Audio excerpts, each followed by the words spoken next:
나눔가족 여러분 반갑습니다. 오늘 말씀은 스데반의 죽음과 박해받는 교회가 흩어짐으로써 오히려 복음이 예루살렘을 넘어서 확장되어가는 기사를 담고 있습니다.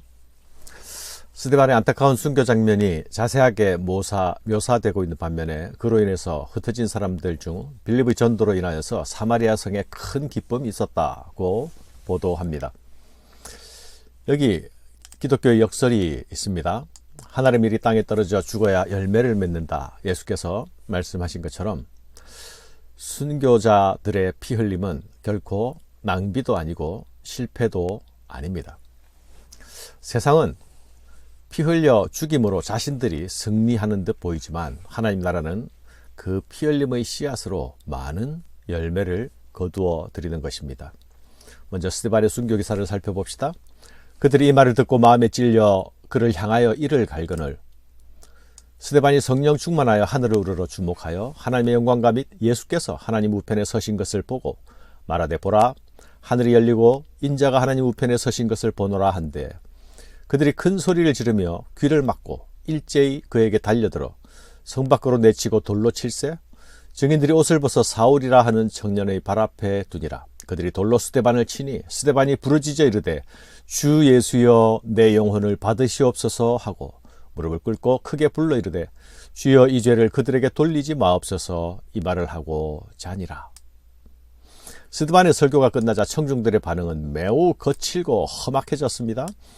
그들이 마음에 찔렸다라고 말씀하고 있죠. 이 찔리더란 말은 임계치에 차오른 분노의 감정의 표현으로서 격분하다, 찌르다라는 뜻을 가지고 있는 말입니다.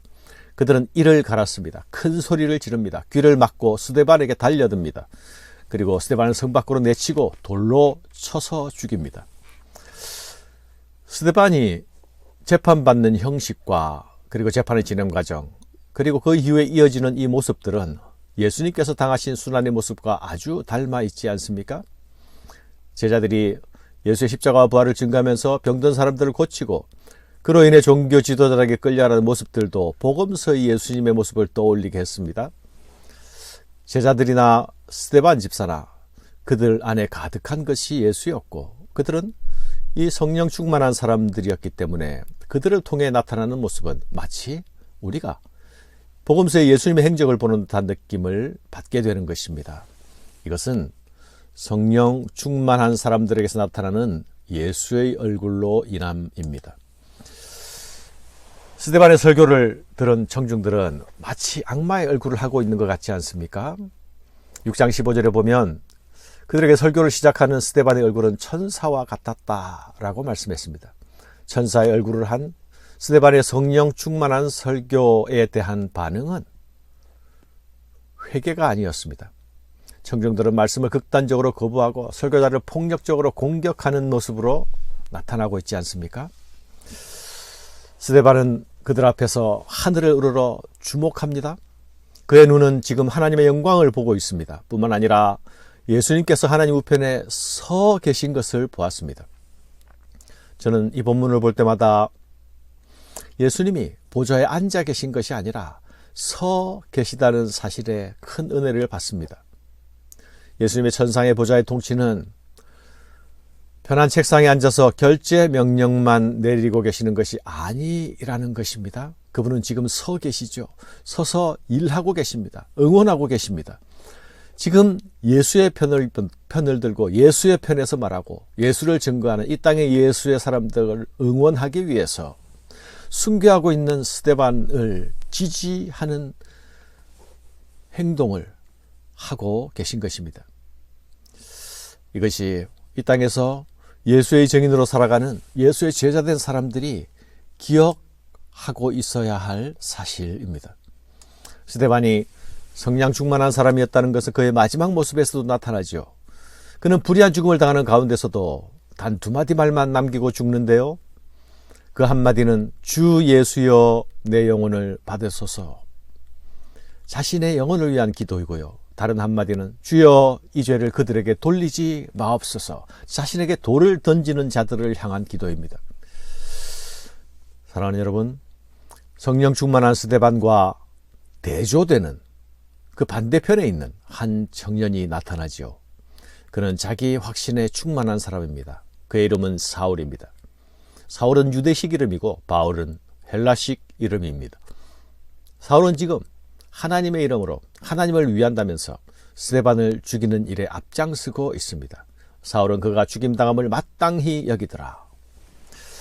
예수를 알지 못하고 예수 안에서 진리를 보지 못할 때에 악의를 가지지 않고도 신앙의 이름으로, 종교의 이름으로, 하나님의 이름으로 얼마나 악한 일을 할 수 있는지를 사울이 보여주고 있습니다. 사랑하는 여러분, 스데반은 죽고 악이 득세하고 있는 모습에서 마치 하나님 나라가 패배하는 것 같아 보이지 않습니까? 그러나 이 말씀을 보십시다. 그날에 예루살렘에 있는 교회에 큰 박해가 있어 사도회에는 다 유대와 사마리아 모든 땅으로 흩어지니라. 경건한 사람들이 스데반을 장사하고 위하여 크게 울더라. 사울이 교회를 진멸할 새 각 집에 들어가 남녀를 끌어다가 옥에 넘기니라. 스데반의 죽음은 자신의 죽음, 한 사람의 죽음으로 그치지 않지요. 예루살렘 공동체에 커다란 풍파가 몰아칩니다. 예루살렘 교회에 큰 박해가 있었다고 보도하지요. 무고한 피를 흘린 종교 권력은 더 많은 피를 찾아다니고 있습니다. 예루살렘에는 사도들만 남고 다른 사람들은 모두 피신하여 유대와 사마리아 땅으로 흩어집니다. 그러나 여기에 또 다른 역설과 아이러니가 나타나고 있습니다. 성령이 임하면 너희가 권능을 받고 예루살렘과 온 유대와 사마리아 땅끝까지 이르러 내 증인이 되리라 말씀하신 그 예수님의 말씀이 박해를 통하여 순교를 통하여 성취되어 가고 있는 모습을 보게 되는 것입니다. 사랑하는 여러분, 하나님 나라의 전진은 우리의 예상과 상상을 뛰어넘는 것입니다. 하나님 나라를 전진케 하시는 분은 하나님이시기 때문입니다. 예수를 따르는 예수의 사람들이 오직 믿음으로, 오직 순종으로 따라가야 할 이유가 여기에 있습니다. 죽음으로 순종하고 순교로 순종하며 박해를 당하는 가운데서도 예수 복음을 전할 길을 열어주십니다.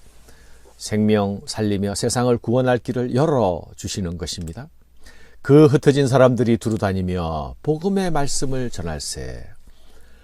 빌립이 사마리아 성에 내려가 그리스도를 백성에게 전하니 우리가 빌립의 말도 듣고 행하는 표적도 보고 한 마음으로 그가 하는 말을 따르더라.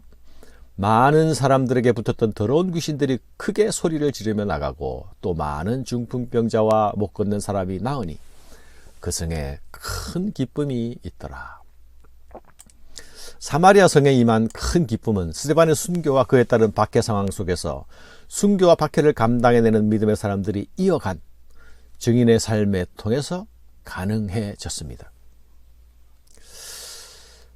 고난을 당하는 자들은 하나님이 그 고난을 통해서 무엇을 하시는지 당장 알 수 없습니다. 그러나 그 고난의 터널을 통과하고 나면 하나님께서 그 고난을 통하여 행하신 일들이 무엇인지 보이게 되는 것입니다. 지금도 어딘가에서 복음 때문에 고난당하고 순교하는 사람들이 있다는 사실을 여러분 잊어서는 안 됩니다.